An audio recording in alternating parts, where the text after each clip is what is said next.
The morning sun cast long shadows across the military training compound as Captain Sarah Mitchell stepped out of the transport vehicle. Her boots hit the dusty ground with purpose, but she could already feel the eyes on her. Not the respectful attention given to a superior officer, but something else entirely.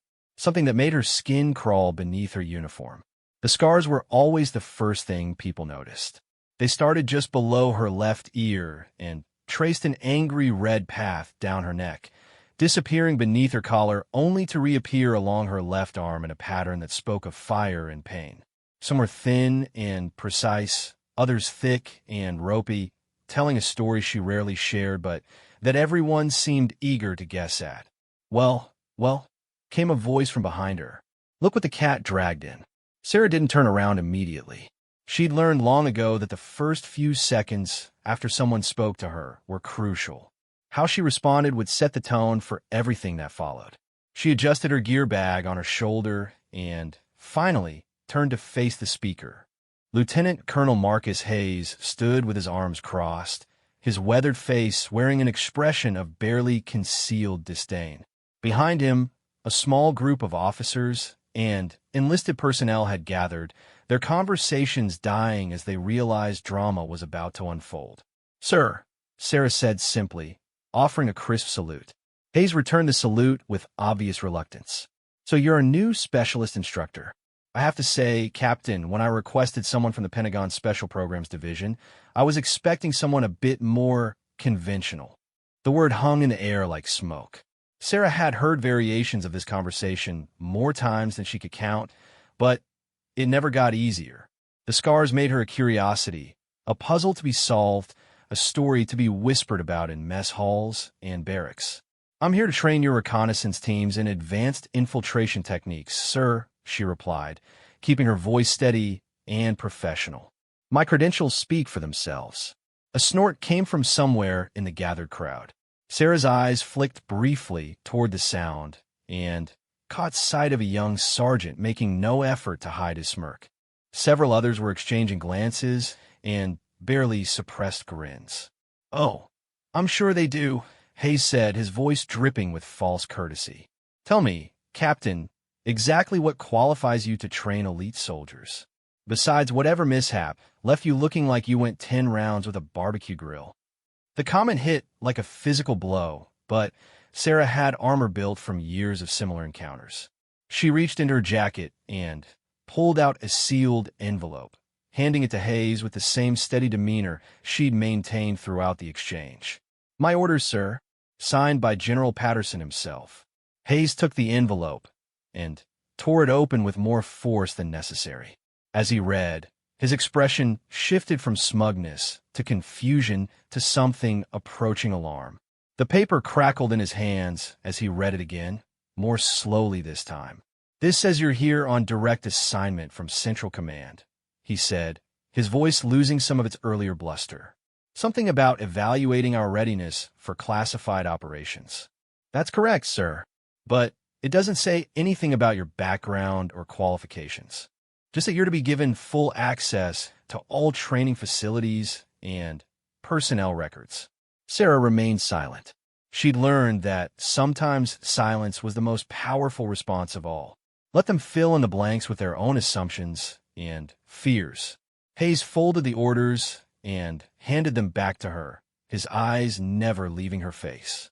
"Well, Captain, I suppose we'll see what you're made of. Sergeant Morrison will show you to your quarters. Training begins at 0600 tomorrow." As the crowd began to disperse, Sarah caught fragments of conversation that weren't meant for her ears. "Probably got those scars in a car accident or something. Maybe she's someone's daughter. Got the job through connections. I heard she was in some kind of medical experiment that went wrong." Each comment was like a needle prick, small individually, but adding up to something that hurt more than she cared to admit. She followed Sergeant Morrison across the compound, noting how other soldiers stopped their conversations as she passed, how training exercises seemed to pause just long enough for everyone to get a good look at the scarred woman walking among them. Her quarters were Spartan but clean, a small room in the officers' barracks with a narrow bed, a desk, and a window that looked out over the training fields. As Morrison left her alone, Sarah finally allowed herself to drop the professional mask she'd worn all day. She sat on the edge of the bed and touched the scars on her neck, feeling the familiar texture of damaged skin beneath her fingertips. The doctors had offered plastic surgery multiple times over the years, promising to make the marks less visible, more socially acceptable. She'd refused every time. These scars were her credentials, more valid than any diploma or medal.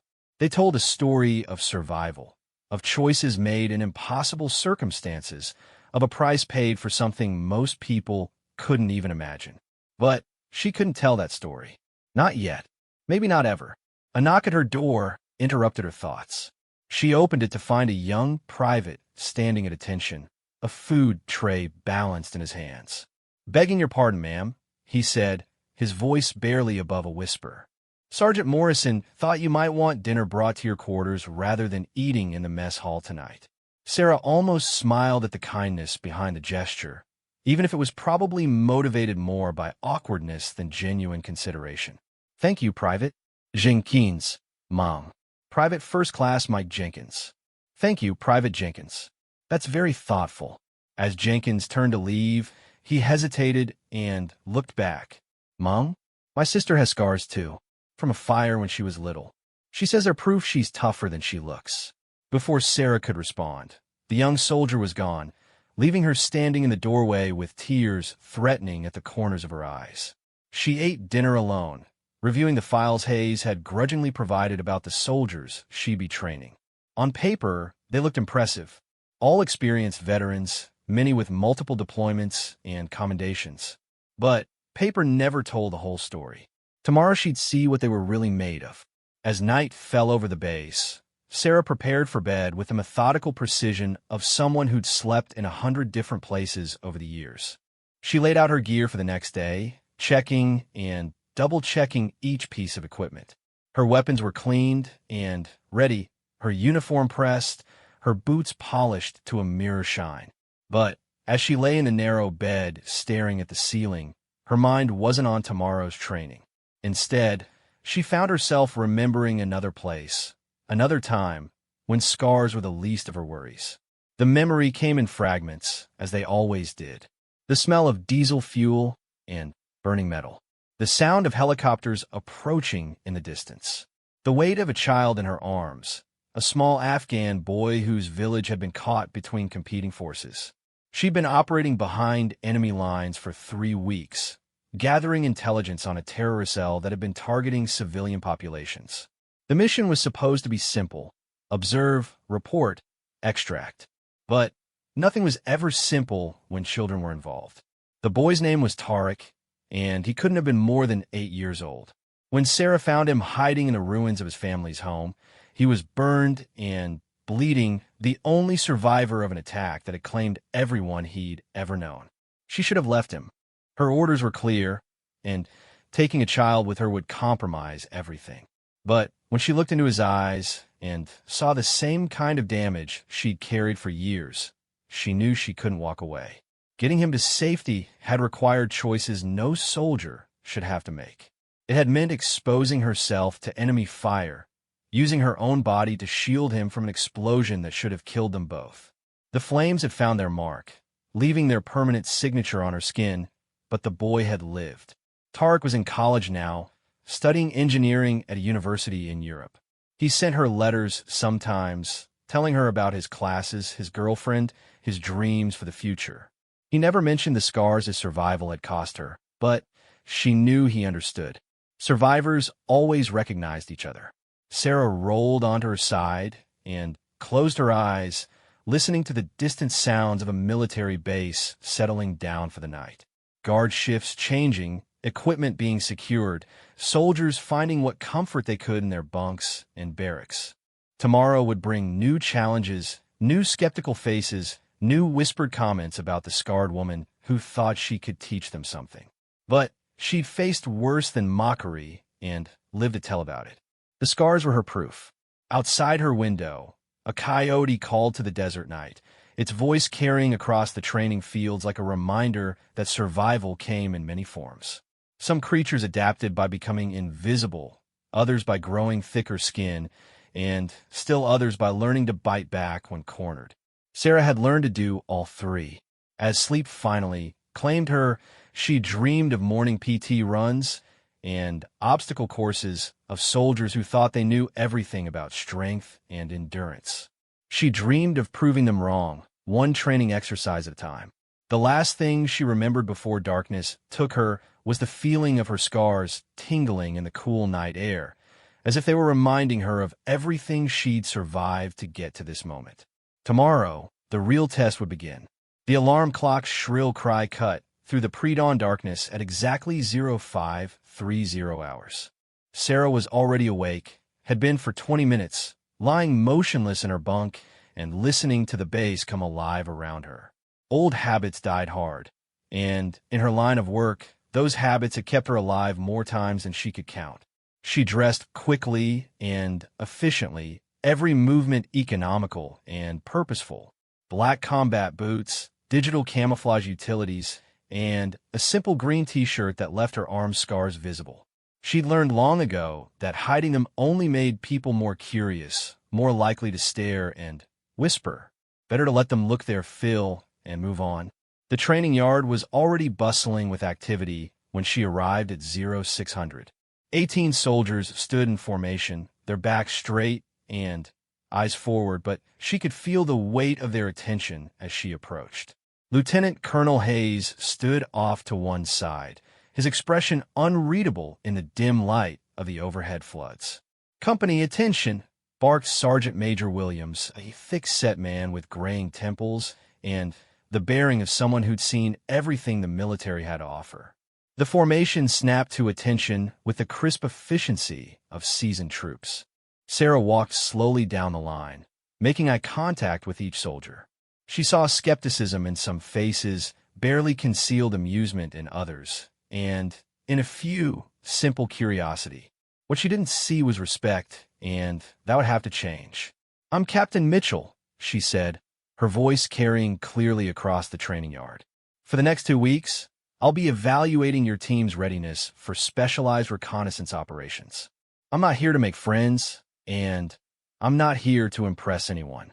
I'm here to see if you have what it takes to operate behind enemy lines where your pretty formations and by-the-book responses will get you killed." A few soldiers exchanged glances.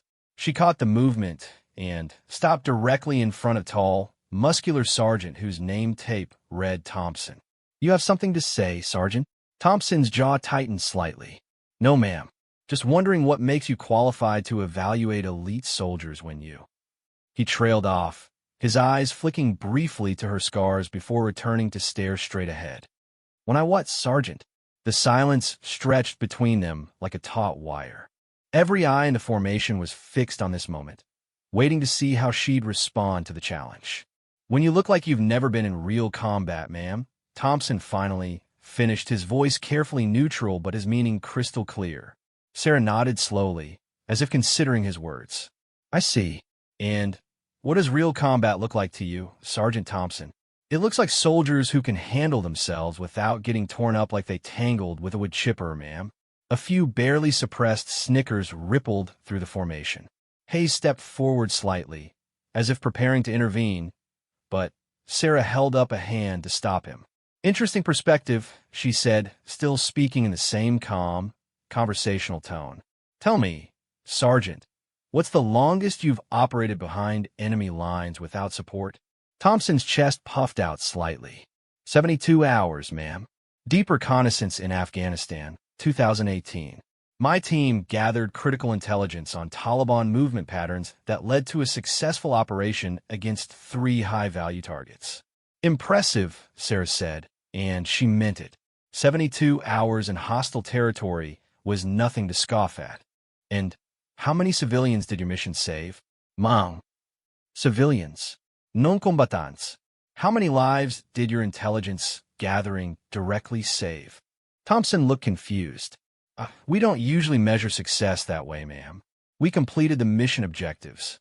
Sarah nodded and moved to the next soldier, a compact woman with sharp eyes and the lean build of a long-distance runner. "Corporal Martinez, what about you?" What's the most dangerous situation you've ever been in? Martinez stood straighter. IED explosion in Iraq, ma'am. Lost my vehicle and 2 team members. Held position under enemy fire for 6 hours until extraction arrived. How did you get out? Called in air support and fought our way to a secure LZ, ma'am. Good. Standard extraction protocol. By the book. Sarah continued down the line, asking similar questions, getting similar answers. All competent, all professional, all completely predictable. When she reached the end of the formation, she turned and walked back to the center, her hands clasped behind her back. Everyone here has impressive records, she said. Combat veterans, decorated soldiers, men and women who've served their country with distinction. But I want you to think about something. Every single one of you just described situations where you had support. Air cover, extraction teams, reinforcements, rules of engagement. You operated within the system, following protocols designed to keep you alive and complete your missions. She paused, letting her words sink in. Now let me tell you about a different kind of mission. 3 weeks in the mountains of Afghanistan, 2019.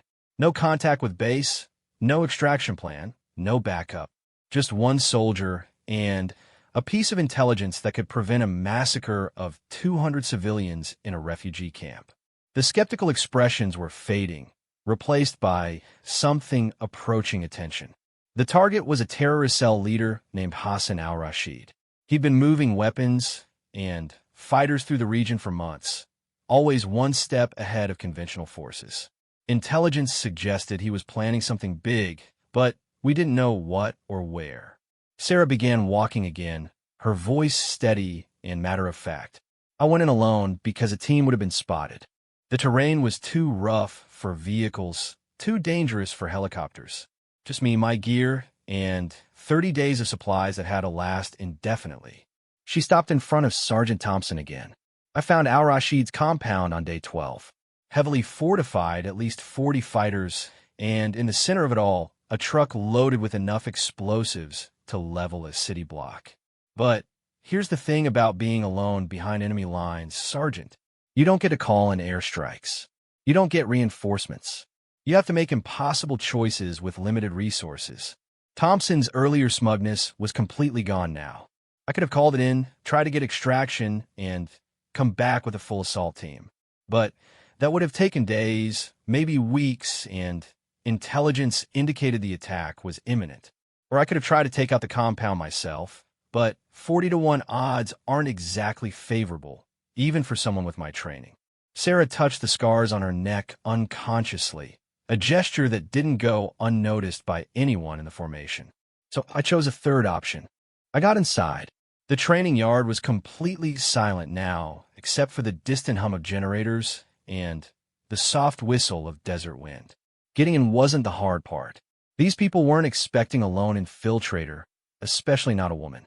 The hard part was what I found inside. Her voice grew quieter, forcing everyone to lean in slightly to hear her. Al-Rashid wasn't just planning to attack the refugee camp. He was using it as a recruiting ground. Children as young as 8 were being taken from their families and trained as suicide bombers. I found 12 of them in the compound, including a little boy who reminded me of my nephew back home. Martinez shifted slightly, her expression softening. Now I had a new problem. I could complete my original mission, eliminate the threat to the camp, but that would mean leaving those children behind. Or I could try to get them out, but that would compromise everything and probably get us all killed. Sarah resumed her slow pace in front of the formation. I chose to get them out. All of them. But extracting 12 traumatized children from a terrorist compound isn't exactly covered in the manual. It required improvisation, creativity, and accepting that not everyone was going to make it out unscathed. She stopped and turned to face the entire formation. The scars you see are from the explosion that created our exit route. I used the terrorists' own truck bomb against them, timing the detonation to take out the compound while shielding the children from the worst of it. The blast should have killed me, probably should have killed all of us. But sometimes survival isn't about following the rules or having the best equipment or the most backup. Her voice grew stronger, more commanding. Sometimes survival is about making the choice to pay a price so that others don't have to. Sometimes it's about accepting damage to yourself so that something more important can live. The silence that followed was different now. No longer skeptical or dismissive, but thoughtful, respectful. Those 12 children are alive today because someone was willing to get torn up, as Sergeant Thompson so eloquently put it. They're in school, learning to read, and write instead of learning to kill. That's what real combat looks like sometimes.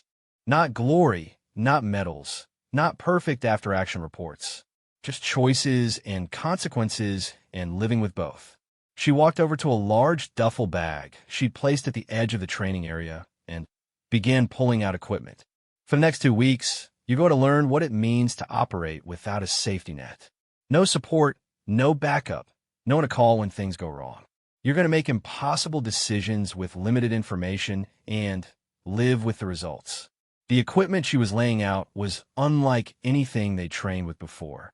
Modified weapons, specialized communication gear, survival equipment that looked like it belonged in a spy movie rather than a military exercise. We'll start with basic infiltration techniques. How to move through hostile territory without being detected. How to gather intelligence without revealing your presence.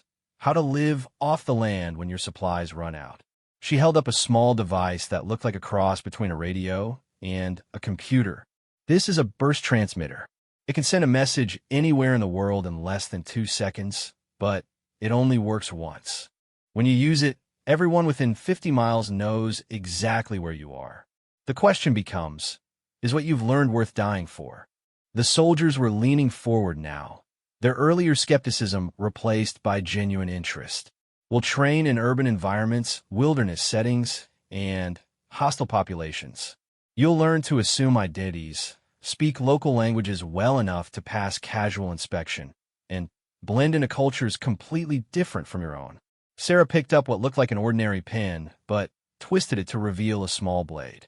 But more than anything, you'll learn to think differently, to see opportunities where others see only obstacles, to make allies out of enemies, and find hope in hopeless situations. She faced the formation one final time. By the time we're done, some of you will decide this isn't for you. That's fine. This work isn't for everyone, and there's no shame in recognizing your limitations. But for those who stay, for those who prove they have what it takes, you'll join an elite group of soldiers who operate in the shadows, protecting people who will never know your names or understand what you've sacrificed for them. Lieutenant Colonel Hayes stepped forward. Captain, what's our first exercise? Sarah smiled for the first time since arriving at the base, and it transformed her entire face. We're going to break into your own base. The collective intake of breath from the formation was audible. Tonight, at 2,100 hours, you'll attempt to infiltrate the command center and retrieve a classified document from Colonel Hayes' safe. You'll have to bypass security systems, avoid patrols, and get out without being detected. Hayes looked alarmed. Captain, don't worry, Colonel. I've already cleared this with General Patterson. Your security team has been briefed to treat this as a real threat. Anyone who gets caught will spend the night in the detention facility. She turned back to the soldiers, who were now looking at her with a mixture of excitement and concern. This isn't a game, and it won't be easy. Base security doesn't know which of you are participating, so they'll be treating everyone as a potential threat. You'll need to use everything you've learned about reconnaissance, infiltration, and evasion just to get close to the objective. Sergeant Thompson raised his hand. Ma'am, what if we get caught? Then, you'll discover what it feels like to fail a real mission. The detention cells aren't comfortable, the guards aren't sympathetic, and spending the night there will give you a small taste of what capture feels like in the field. She began repacking her equipment. You have 12 hours to prepare. Study the base layout, identify security weaknesses, plan your approach routes. Work in teams of 2 or 3, but remember that if one person gets caught, everyone in your group fails. As she shouldered her bag, she paused and looked directly at Thompson. Oh, and Sergeant, the document you're looking for contains details about my background and qualifications. If you manage to retrieve it, You'll learn exactly what makes me qualified to train elite soldiers." With that, she walked away, leaving 18 soldiers staring after her with completely new expressions. The scarred woman who'd stepped off the transport truck yesterday was gone, replaced by someone who just turned their entire world upside down with nothing more than a story and a seemingly impossible challenge. As Sarah disappeared into the morning shadows, the formation began to buzz with excited conversation. Plans were being made, teams were forming, and for the first time since her arrival, the soldiers were looking at her scars not as signs of weakness, but as evidence of survival. The real training was about to begin. The afternoon sun beat down mercilessly on the base as Sarah made her way to the observation post overlooking the command center. She'd spent the morning studying security footage, reviewing patrol schedules, and identifying the weaknesses in the base's defensive posture that her trainees would need to exploit. What they didn't know was that this exercise had been designed to fail. The document in Hayes' safe was real, but it wasn't the only test. Sarah had spent years perfecting training scenarios that pushed soldiers beyond their comfort zones, forcing them to confront not just external obstacles, but their own limitations and assumptions. From her vantage point, she could see the command center clearly. A two-story concrete building surrounded by razor wire, motion sensors, and armed guards. During normal operations, it would be nearly impregnable. But normal operations assumed threats from outside the wire, not from within. Her radio crackled to life. "Dragon 6, this is Overwatch. We have movement in Sector 7. Sarah keyed her mic, "Roger, Overwatch. I see them." Through her binoculars, she watched as Sergeant Thompson and Corporal Martinez moved carefully along the eastern perimeter fence. They'd changed out of their uniforms into civilian clothes, a smart choice that showed they were thinking beyond conventional military tactics. But they were making too much noise. Sarah smiled as she watched a base security patrol change direction, drawn by the faint sound of footsteps on gravel. Thompson and Martinez were about to learn their first lesson about real infiltration work. "Delta Team, you have a patrol approaching your position from the north," she whispered into her radio, using the frequency she'd given them for emergencies. Thompson's voice came back immediately. "Roger, Dragon 6. We see them." The two soldiers froze against the fence line, trying to blend into the shadows cast by the overhead lights. It might have worked in a training exercise, but the security patrol was using thermal imaging equipment. Sarah watched as the guards closed in, their movements professional and coordinated. These weren't regular base security guards playing along with a training scenario. She'd requested actual military police with real-world experience, soldiers who took their job seriously and wouldn't go easy on anyone they caught. "This is base security. Stop where you are and place your hands on your head." Thompson and Martinez had no choice but to comply. Within minutes, they were in zip-tie restraints being marched toward the detention facility. Their exercise was over before it had really begun. Sarah made a notation in her field notebook. Team 1 failed to properly assess security capabilities. Overconfident in basic concealment techniques. Her radio buzzed again. "Dragon 6, we have visual on Team 2 approaching the motor pool." This team consisted of Staff Sergeant Williams, a demolitions expert, and Private First Class Jackson, a communications specialist. They'd chosen a different approach, trying to create a distraction while infiltrating from the opposite side. Sarah shifted her binoculars and found them near the vehicle maintenance area. Williams was placing what looked like a small explosive device under a truck, while Jackson monitored radio traffic on a handheld scanner. Clever, she thought. Create a small emergency that would draw security away from the command center. It might have worked if they'd properly researched the base's emergency response protocols. As the small charge detonated with a loud bang and flash of light, alarms began sounding across the base. But instead of drawing security away from the command center, the explosion triggered a full lockdown. Additional guards poured out of nearby buildings, and the entire area around the command center was now crawling with armed personnel. Williams and Jackson found themselves surrounded before they could even begin their approach to the objective. Team 2 down, Sarah noted. Failed to understand consequences of diversionary tactics. One by one, the other teams fell to similar mistakes. Team 3 was caught when they tried to disable a motion sensor without realizing it was backed up by a redundant system. Team 4 made it closest to the building, but triggered a silent alarm when they attempted to pick a lock that was equipped with tamper detection. By 2300 hours, 16 of the 18 soldiers were sitting in detention cells, probably wondering what they'd gotten themselves into. But 2 soldiers were still out there.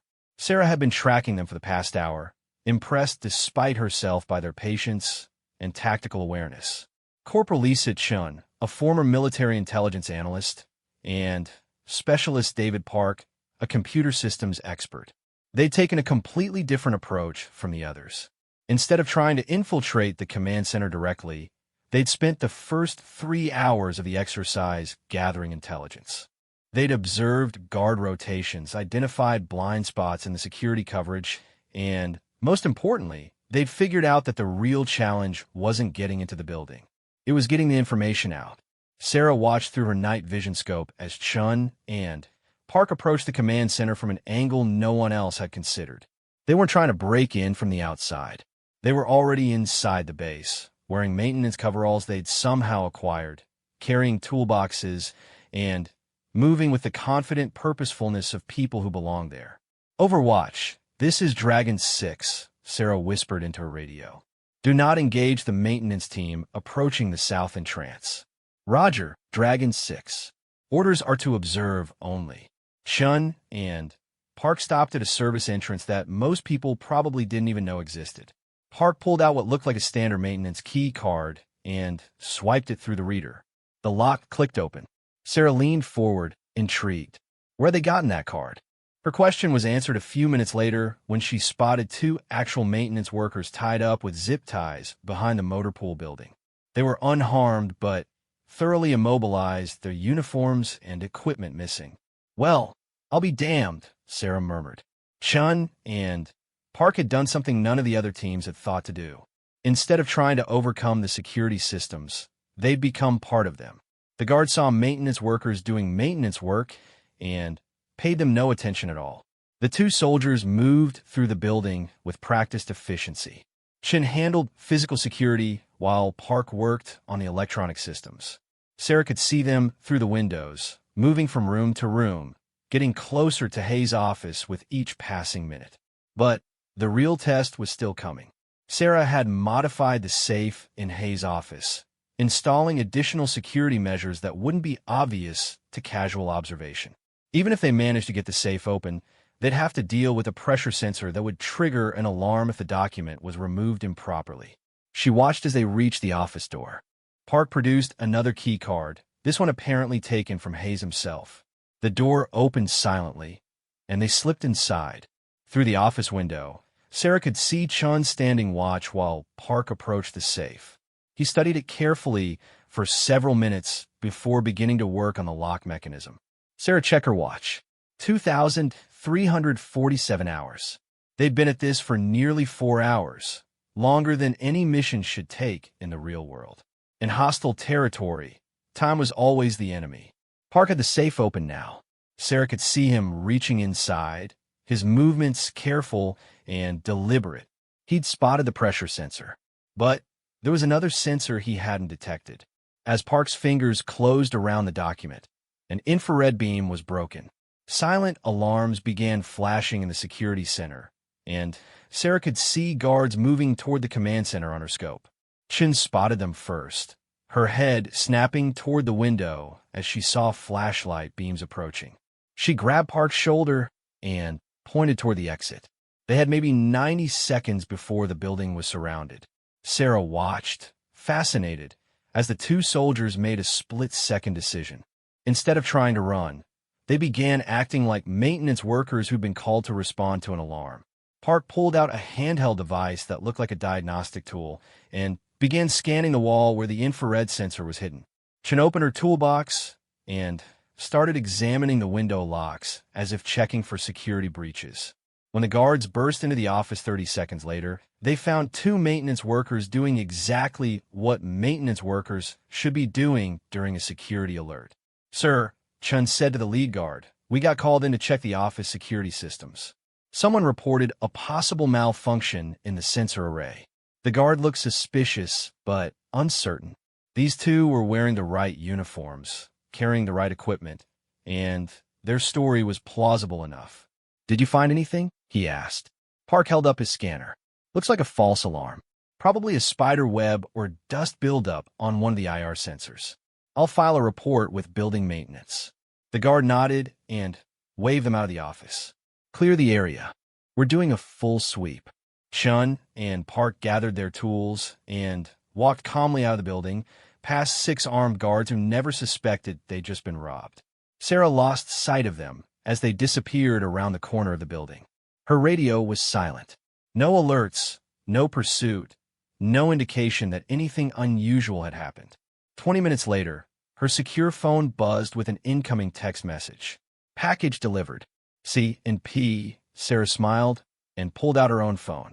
She opened the encrypted messaging app and found a photo of the document from Hayes' safe, along with several other items they'd apparently acquired during their infiltration.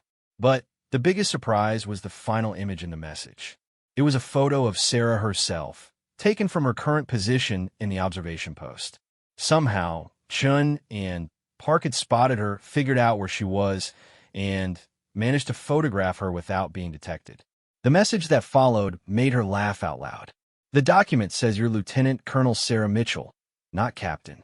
It also says you're the primary instructor for the Pentagon's Deep Operations Training Program and that you've successfully completed 47 solo infiltration missions in 17 different countries. Also says you saved those kids in Afghanistan, plus about 200 other people over the past 8 years. We'd like to request a transfer to your program. Chun and Park. Sarah sat back in her chair and looked out over the base. 16 soldiers were sleeping in detention cells tonight, probably questioning their abilities and wondering if they were cut out for this kind of work.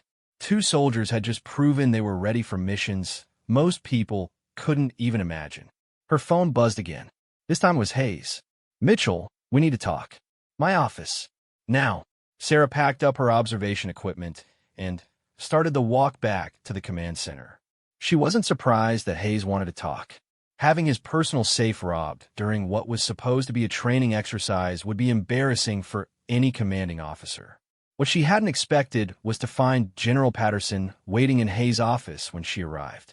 Patterson was a compact man in his late 50s, with silver hair and the kind of presence that made everyone in a room stand a little straighter. He'd run special operations for the past decade and had personally recruited Sarah for the program 8 years ago. Sir, Sarah said, snapping to attention. I didn't know you were visiting the base. I wasn't supposed to be, Patterson replied. But when I got a call saying 2 of our trainees had managed to rob a secure facility and photograph a supposedly hidden observation post, I thought I should see for myself what kind of training you're providing. Hayes looked uncomfortable. General, I want to protest this entire exercise. Having our base security compromised for a training scenario sets a dangerous precedent. Patterson held up a hand. Colonel, your security wasn't compromised.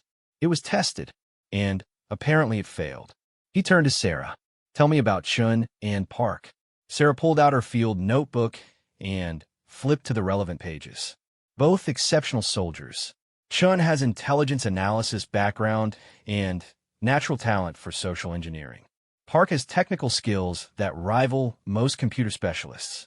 More importantly, they think creatively and work well under pressure. And the others? Good soldiers, but they think like soldiers.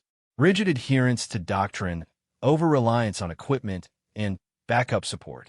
They'll need significant additional training before they're ready for deep operations work. Patterson nodded. How many more bases are you planning to visit? This was the last one, sir. I've evaluated 12 facilities over the past 6 months. And your overall assessment? Sarah closed her notebook and looked directly at the general. We're not ready, sir. Current training protocols are producing competent conventional forces, but they're not preparing soldiers for the kind of asymmetric threats we're facing. Too much emphasis on technology, not enough on adaptability. Too much faith in standard procedures, not enough practice with improvisation. Recommendations? We need a new training facility, somewhere we can create realistic scenarios that push soldiers beyond their comfort zones. We need to teach them to think like the enemy, to operate in truly hostile environments where their training manuals won't help them. Patterson was quiet for a long moment. You're talking about something that doesn't officially exist. Yes, sir, I am. The kind of program that would require congressional oversight and budget approval, or the kind that operates entirely off the books with private funding and carefully selected personnel. Hayes looked alarmed. General, surely you're not considering. Colonel, Patterson said quietly, there are threats out there that conventional military force can't touch. Terrorist cells operating in civilian populations, criminal organizations with government connections, foreign intelligence services working inside our own borders. Sometimes we need soldiers who can operate in the gray areas, who can do what needs to be done without worrying about international law or rules of engagement. He turned back to Sarah. What would you need? Complete autonomy, hand-picked personnel, and the understanding that some of our operations will never appear in official reports. And Chun and Park? Sarah smiled. They'd be perfect. Patterson stood up and walked to the window, looking out over the base where 16 soldiers were learning what failure felt like. There's a facility in Nevada, he said finally. Officially, it's a research station for desert survival training. Unofficially, it's been used for projects that require discretion. I know the place, sir. I can give you 6 months to set up a program. Unlimited budget, but no official oversight. If something goes wrong, it never happened, and we never had this conversation. Sarah felt her pulse quicken. This was what she'd been working toward for years. What's the mission profile, sir? Patterson turned back to face her. Everything we can't do officially. Everything that falls between military action and diplomatic solutions. You'll be training soldiers to operate in places where soldiers shouldn't exist, doing things that soldiers shouldn't do. And if we get caught, then you're never there. The room was silent for a moment as the implications sank in. Hayes cleared his throat. General, I have to protest. This kind of black operations program violates numerous military regulations and international agreements. Patterson's expression hardened. Colonel, what violates international agreements is allowing terrorists to massacre civilians while we debate the legalities of stopping them. What violates military regulations is letting our enemies operate with impunity, because we're too concerned with following rules they've never heard of. He walked to the door and paused. Mitchell, report to Nevada in 2 weeks.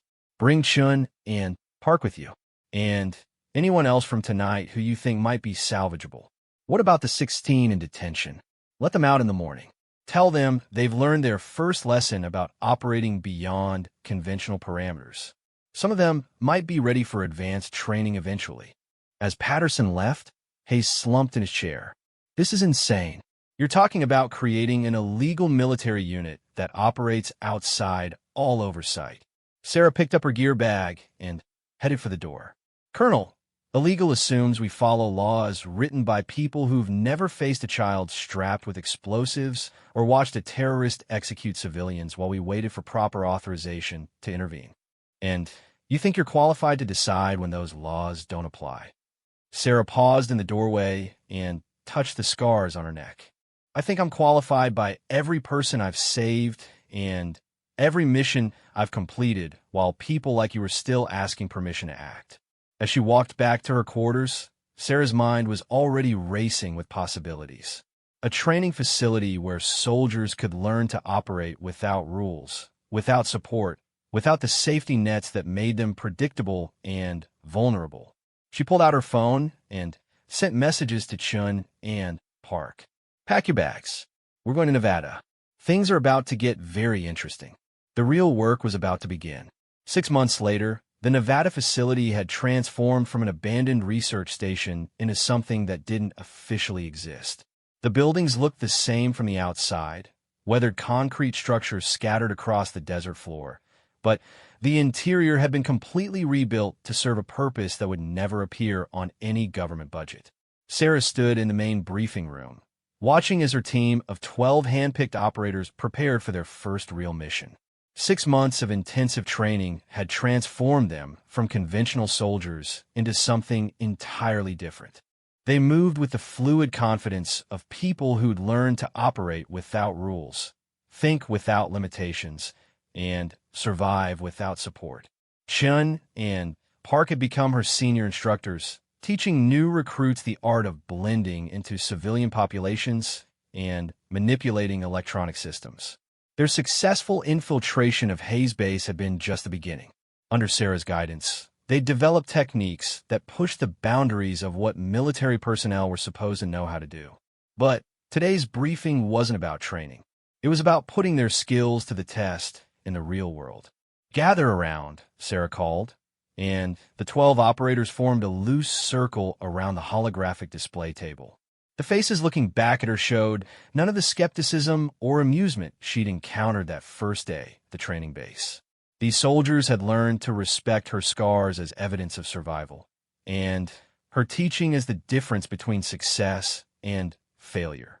"We have a situation developing in Eastern Europe," she began, activating the display.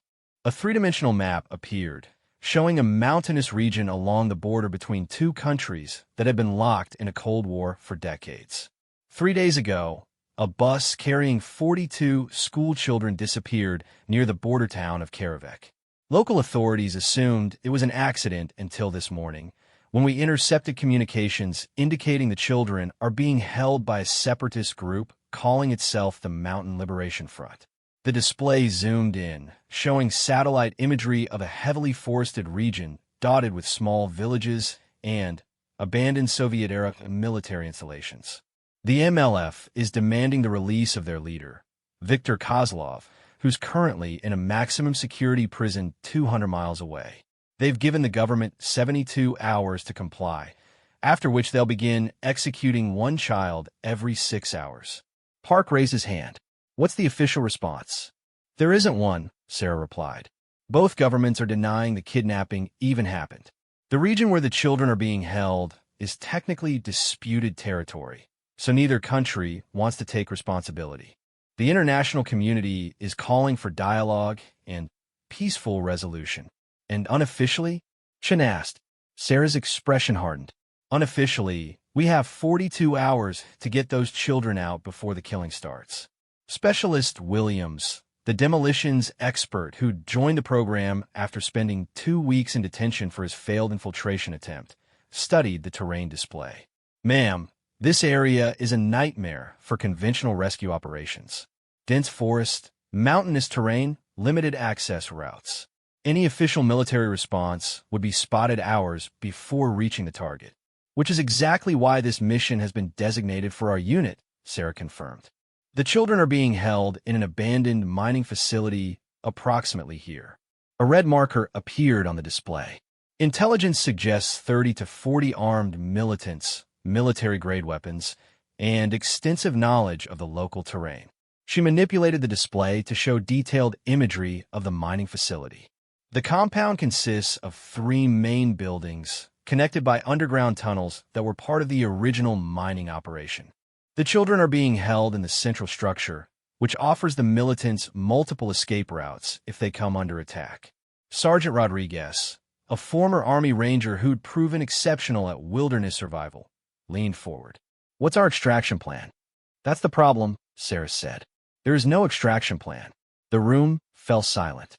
The facility is located in a valley surrounded by mountains on 3 sides and a river on the 4th.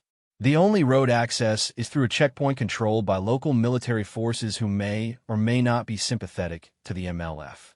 Helicopter extraction is impossible due to surface-to-air missiles the militants acquired from black market weapons dealers.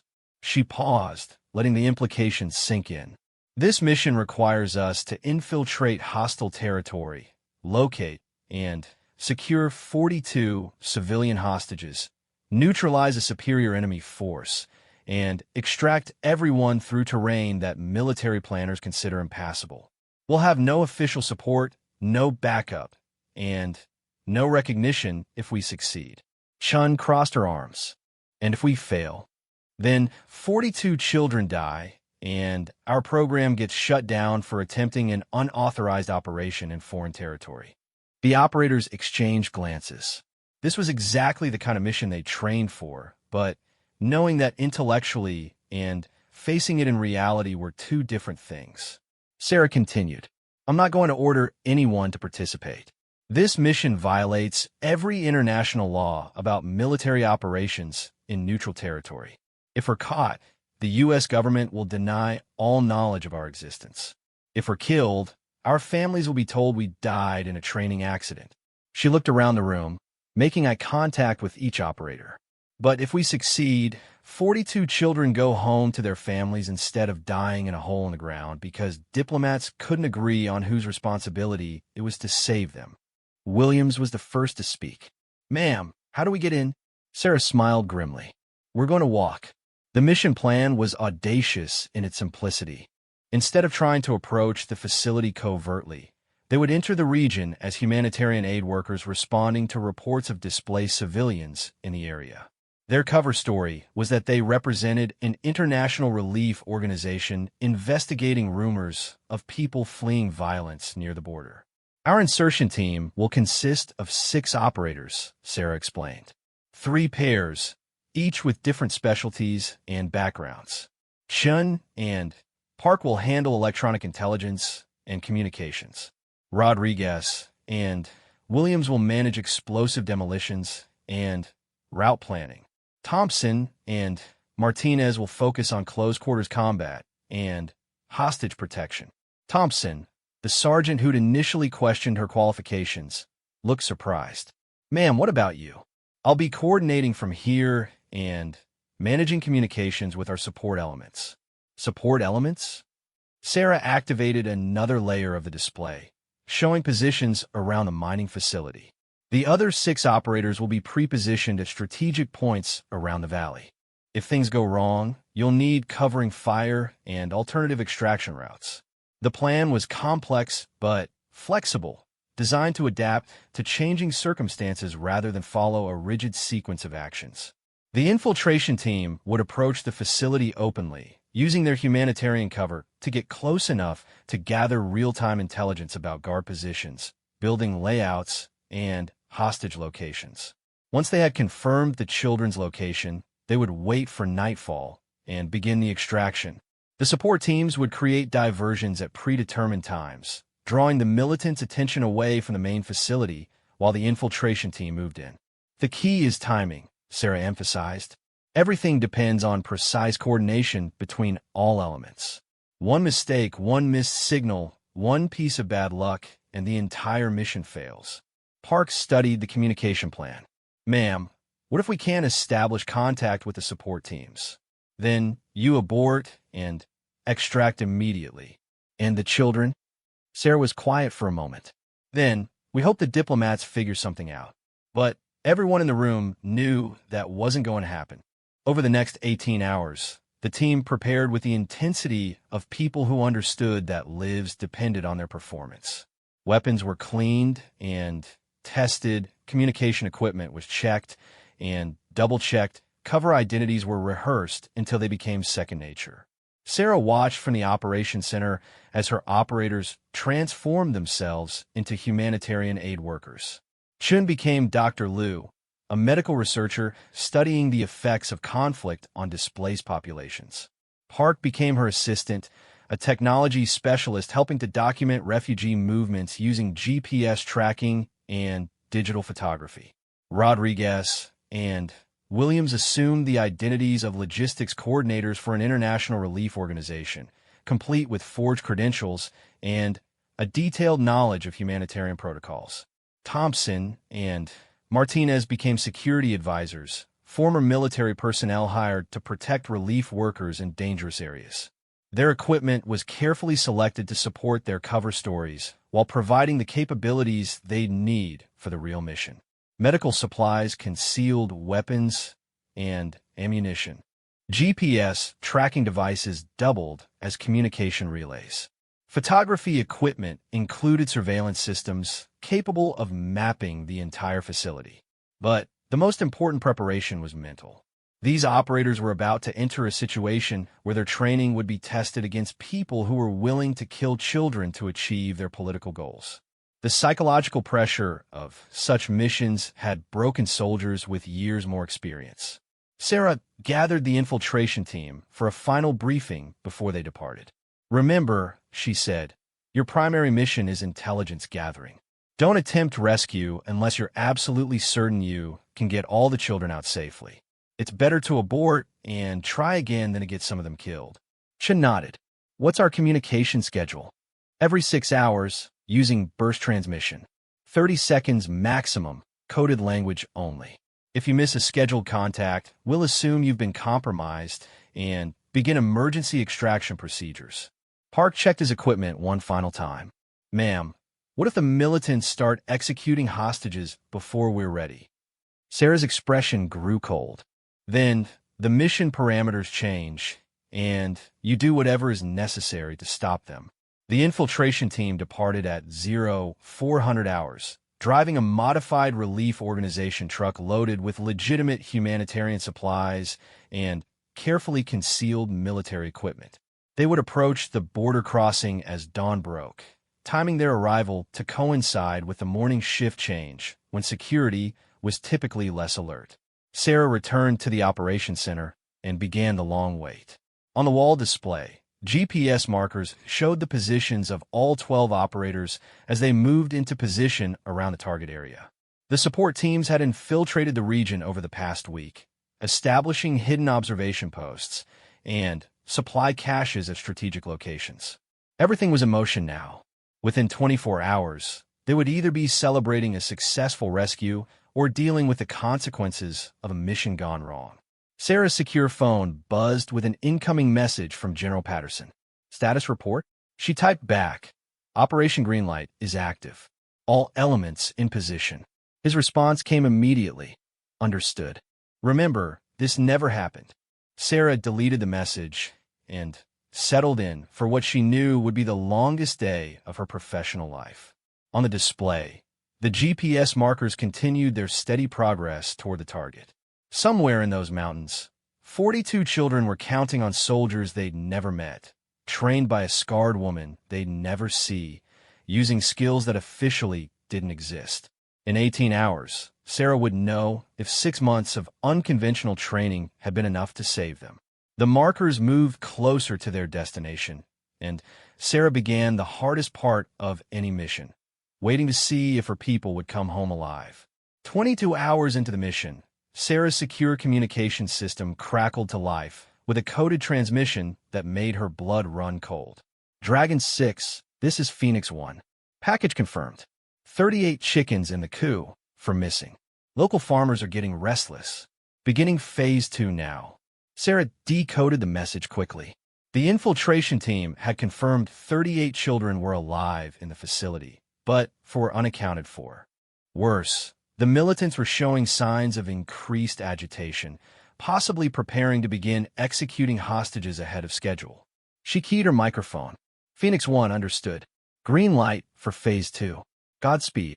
On the wall display, Sarah watched as the GPS markers representing her operators began moving into final positions around the mining facility. 6 months of training had led to this moment, and now everything depended on whether her unconventional methods had prepared them for the reality of combat against an enemy that used children as shields. Chen's voice came through her earpiece, barely above a whisper. "Dragon 6, we have visual on the central building. Confirmed 12 guards on external patrol. Estimated 20+ inside. They're not following standard security protocols." That was both good news and bad news. Unprofessional security made infiltration easier, but it also made the guards more unpredictable and potentially more dangerous to the hostages. "Phoenix team, this is Overwatch," came Rodriguez's voice from his position on the ridge overlooking the facility. "I have sniper coverage on the main entrance and the generator building.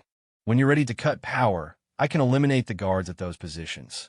Sarah watched the mission unfold through her operator's helmet cameras and the real-time data streaming back to the command center. After months of training scenarios, this felt surreal. Real children, real bullets, Real consequences for every decision. Park's voice joined the tactical network. I'm in position at the communications array. On your signal, I can cut their outside communications and jam their internal radios for approximately 15 minutes before they figure out a workaround. Phoenix 1, what's your status on locating the 4 missing children? Sarah asked. Chin's response was grim.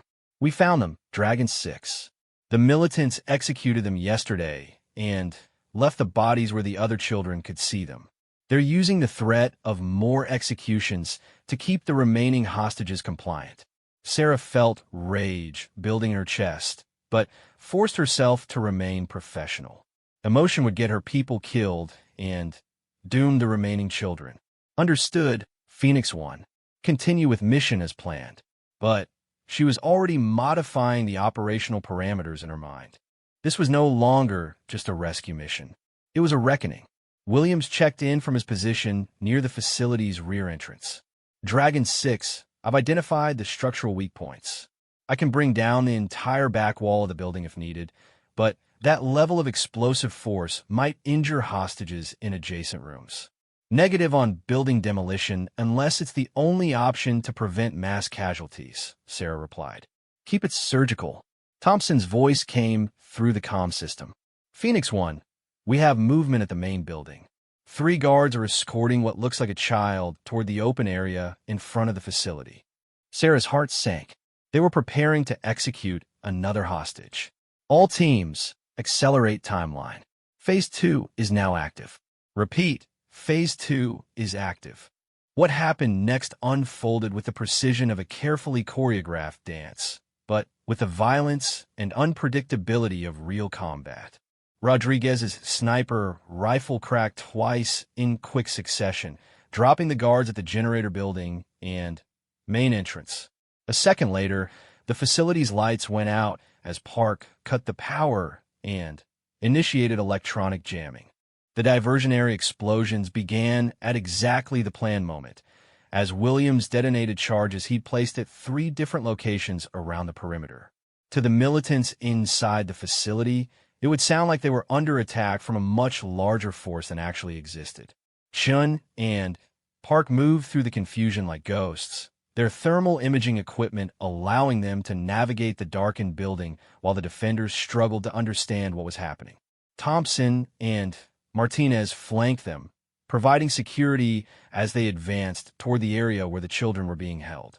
Sarah watched through their helmet cameras as the team encountered their first significant resistance.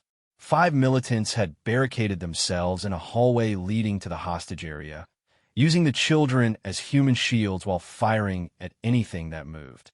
Phoenix team, you have armed resistance at checkpoint 3, Sarah warned. Multiple hostiles using human shields. Roger, Dragon 6, Chen responded. We see them. What happened next demonstrated why months of unconventional training had been necessary. Instead of engaging in a direct firefight that would likely result in dead children, Chen began speaking to the militants in their own language, using phrases Park had programmed into his translation device. She identified herself as a doctor and offered to treat wounded militants in exchange for releasing the children. The conversation bought Thompson and Martinez time to position themselves for clean shots that would eliminate the threats without harming hostages. Rodriguez's voice came through the comm system. Dragon 6, I have visual on the execution site. 1 guard has a weapon trained on a child who's kneeling in front of the building. I can take the shot, but you need to give me authorization now. Sarah didn't hesitate. Take the shot. The sniper rifle cracked again, and the guard dropped instantly. 1 more child had been saved, but they were still 37 short of mission success. Phoenix 1, what's your status on the main hostage group? Chen's response was strained with effort. We've reached the central holding area. 37 children, all alive. They're frightened, but responsive. We need 5 minutes to move them to the extraction point. You may not have 5 minutes, Williams reported from his overwatch position. Local military vehicles are approaching the access road. Estimate 15 minutes before they reach the facility. The timeline had just compressed dramatically. The local authorities were responding to the explosions and gunfire which meant the operators would soon be fighting on two fronts while trying to protect 37 terrified children. All teams, prepare for emergency extraction, Sarah ordered. Phoenix team, move the children now. Support teams, prepare to provide covering fire. What followed was the longest 15 minutes of Sarah's career. Through multiple camera feeds and radio reports, she watched her operators execute a plan they'd practiced dozens of times, but never under these conditions. The children, some as young as 6 years old, had to be coaxed out of the building where they'd been held captive for 3 days. Chun and Martinez worked to calm the children while Park and Thompson secured the extraction route. Rodriguez provided sniper coverage from his ridge position, systematically eliminating threats as they appeared. Williams moved between positions, using explosive charges to block potential pursuit routes. But it was the children themselves who presented the greatest challenge. Traumatized by days of captivity and the execution of 4 of their friends, many were too frightened to move. Others were injured and couldn't walk unassisted. A few were so young they didn't understand what was happening and kept calling for their parents. Dragon 6, Chen reported, "We need more time. Some of these children can't travel at the pace we need for extraction." Sarah looked at the tactical display, showing the approaching military vehicles. Her operators would be outnumbered 20-1 within minutes. Phoenix 1, you have incoming hostile vehicles, military grade, ETA 10 minutes. You need to move now. Ma'am, Thompson's voice came through the comm system. Request permission to engage local military if they threaten the children. It was the question Sarah had been dreading. Engaging local military forces would turn this from a covert rescue operation into an international incident. But abandoning the children wasn't an option. Weapons are authorized for defensive use only, she replied. Protect the children at all costs. The next few minutes tested every aspect of the training Sarah had developed. Her operators had to think beyond conventional tactics, using everything they'd learned about improvisation and creative problem-solving. Park rigged a communications repeater that made the approaching military vehicles think they were responding to a different emergency entirely. Chin used medical supplies to create makeshift stretchers for injured children. Williams positioned explosive charges to create escape routes through terrain the vehicles couldn't follow. Rodriguez became their guardian angel, his sniper rifle reaching out to disable vehicle engines and communication equipment without killing the occupants. Thompson and Martinez organized the children into groups that could move efficiently while staying together. But it was the children themselves who ultimately made the difference. When they realized these armed strangers were trying to save them rather than hurt them, they began helping each other in ways that adult soldiers couldn't have imagined. The older children carried the younger ones. Those who spoke multiple languages translated instructions for those who didn't understand. They formed human chains to help each other climb over obstacles and supported those too injured to walk alone. Sarah watched through Chin's helmet camera as a 10-year-old girl named Petra organized her group of classmates with the efficiency of a drill sergeant, making sure no one was left behind while staying quiet enough to avoid detection. Dragon 6, Chin reported as they reached the first waypoint. All 37 children are accounted for and mobile. Proceeding to extraction point Alpha. The extraction route led through forest terrain that vehicles couldn't follow, but that would test the endurance of children who'd been held captive for days with minimal food and water. Sarah's operators had position supply caches along the route, but the hike would take 6 hours under ideal conditions. They didn't have ideal conditions. The local military had reached the facility and discovered the bodies of the militants Rodriguez had eliminated. Radio traffic indicated they were organizing a search operation that would cover the entire valley. All teams, Sarah transmitted, you're about to have company. Local forces are organizing pursuit teams with tracking dogs and aerial reconnaissance. Understood, Dragon 6, Rodriguez replied. Beginning counter-tracking procedures. What followed was a running battle of wits and endurance. Sarah's operators used every trick they'd learned about evading pursuit while protecting a group of children who couldn't move fast enough or quietly enough to avoid detection under normal circumstances. They split into smaller groups that could move through terrain the pursuit teams would struggle to follow. They used smoke screens and false trails to confuse tracking dogs. Most importantly, they used the children's knowledge of local geography to find routes the adult searchers wouldn't consider. It turned out that children who'd grown up in this region knew secret paths through the forest, caves that didn't appear on military maps, and stream crossings that could be used to break scent trails. 8 hours after the mission began, Sarah's communication system crackled with the message she'd been waiting for. Dragon 6, this is Phoenix 1. All packages delivered safely to designated recipients. Team, is Oscar Mike for home? All 37 children have been successfully transferred to representatives of an international humanitarian organization who would ensure their safe return to their families. The operators were beginning their own extraction, using predetermined routes that would get them out of the country before local authorities could identify them. But for Sarah, the mission wouldn't be complete until all her people were safely home. Over the next 48 hours, her operators made their way back to the Nevada facility using a variety of cover stories and transportation methods. Chun and Park returned as medical researchers who'd completed their fieldwork. Rodriguez and Williams came back as logistics coordinators for a relief organization. Thompson and Martinez traveled as security consultants, finishing a regional assessment. When the last operator walked through the door of the briefing room, Sarah finally allowed herself to feel the full weight of what they'd accomplished. Debrief, she said simply. For the next 3 hours, her team dissected every aspect of the mission. What had worked, what hadn't, what they'd learned, what they'd do differently next time. It was a professional discussion among soldiers who'd just proven they could operate at the highest levels of special operations. But it was Chun who asked the question that mattered most. Ma'am, was it worth it? Sarah thought about 37 children who were home with their families instead of dead in a mountain grave. She thought about 4 children who hadn't made it, and the militants who'd paid the price for their executions. She thought about a training program that had proven itself capable of accomplishing missions that conventional forces couldn't even attempt. Ask me that question when you have children of your own, she replied. Ask me that when you're watching the news and see a story about atrocities that no one seems able to stop.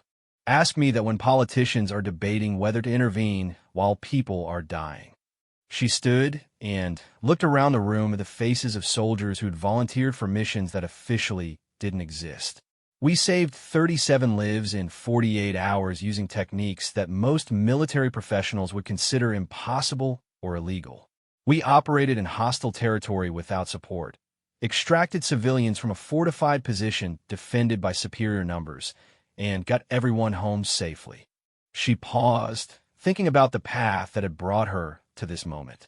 The scars on her neck tingled, as they always did when she remembered the choices that had created them.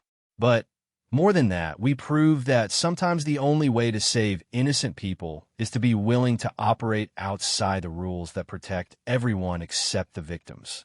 Her secure phone buzzed with an incoming message from General Patterson. Mission successful. Congressional briefing scheduled for next week. Prepare for expansion of program. New facility being constructed in Virginia. You'll have 50 operators and unlimited budget. Sarah smiled as she read the message to her team. The program she'd built from nothing was about to become a permanent part of America's special operations capability. Ma'am, Thompson said, what do we call ourselves? We can't keep operating without an official designation. Sarah thought about that for a moment, about scars that told stories of survival and sacrifice, about children who'd lived because someone was willing to pay the price for their safety, about soldiers who'd learned to think beyond conventional limitations. We're the scar bearers, she said finally. All of us carry marks from the missions we've completed and the people we've saved. Some scars are visible, others aren't, but they're all proof that we've paid the price for doing what others can't or won't do. The name stuck. Within a year, the scar bearers had completed 17 missions in 12 countries, saving hundreds of lives and eliminating threats that conventional military forces couldn't touch. Sarah's scars had stopped being a source of curiosity or amusement. They become a symbol of something more important: the willingness to sacrifice everything for strangers who would never know your name. Years later, when new recruits asked about the scarred woman who'd created their unit, veteran operators would tell them about the day she'd walked onto a training base and changed everything with nothing more than a story about choices and consequences. They'd tell them about children who lived because someone had been willing to get torn up so others wouldn't have to. They'd tell them about the difference between following orders and saving lives. And they'd tell them that sometimes the most important missions are the ones that officially never happened. The scars were proof of all of it.